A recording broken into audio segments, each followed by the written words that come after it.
आज हम जानेंगे हाइपोथायराइडिज्म के बारे में। थायराइड ग्लैंड से सिक्रीट होने वाले हार्मोन T3 और T4 के कम हो जाने को हाइपोथायराइडिज्म कहते हैं। किसी मरीज का थायराइड का ब्लड टेस्ट यानी T3, T4, TSH करवाने पर रिपोर्ट में T3 और T4 का लेवल नॉर्मल से कम आता है और TSH यानी थायराइड स्टिमुलेटिंग हार्मोन का लेवल नॉर्मल से ज़्यादा आए तो इस पेशेंट को हाइपोथायराइडिज्म का पेशेंट माना जाता है। T3, T4 को TSH कंट्रोल करता है। हाइपोथायराइडिज्म में मरीज का मेटाबॉलिज्म भी कम हो जाता है।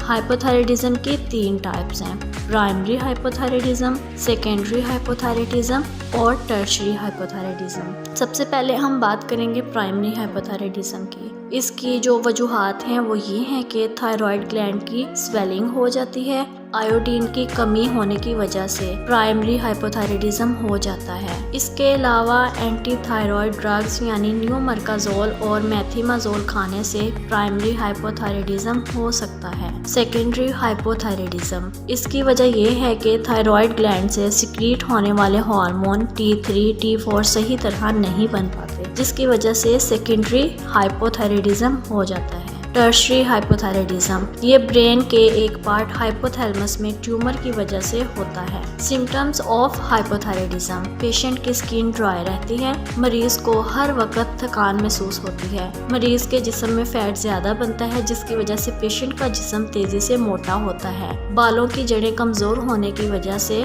पेशेंट के बाल गिरने लगते हैं। इसके साथ साथ मरीज को कब्ज भी रहता है। इसके अलावा जोड़ों में दर्द रहती है और मरीज का इम्यून सिस्टम भी कमजोर हो जाता है, जिसकी वजह से मरीज बार बार बहुत जल्द बीमार रहता है। ट्रीटमेंट ऑफ हाइपोथायराइडिज्म, इसके ट्रीटमेंट में थायरोक्सिन सोडियम नाम की दवा दी जाती है जो कि सुबह खाली पेट दी जाती है। शुरू में मेडिसिन की डोज को बढ़ा कर दिया जाता है। मेडिसिन खिलाने के 2 महीने बाद मरीज का TSH यानी थायराइड स्टिमुलेटिंग हार्मोन का लेवल नॉर्मल हो जाता है तो दवाई की डोज को भी कम कर दिया जाता है।